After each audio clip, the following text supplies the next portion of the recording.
Welcome to express TV. Prakasam జిల్లా Chimakurthi excise CI Sukanya తమ బృందంతో పట్టణంలోని పలు మద్యం దుకాణాలపై ఆకస్మిక తనిఖీ నిర్వహించారు. ఈ తనిఖీలో భాగంగా పలు రికార్డులను, స్టాక్ రిజిస్టర్ను పరిశీలించారు. మద్యం దుకాణాల వద్ద వినియోగదారులకు ఎంఆర్పీ ధరలకి మద్యాన్ని విక్రయిస్తున్నారా లేదా అని వినియోగదారులని స్వయంగా అడిగి తెలుసుకున్నారు.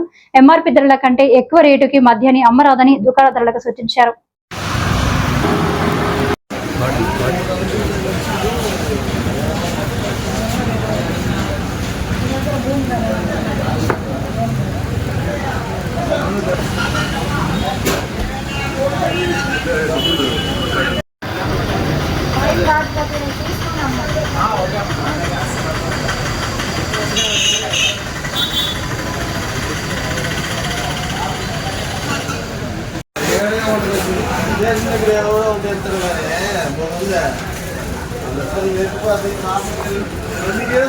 తీసుకోండి.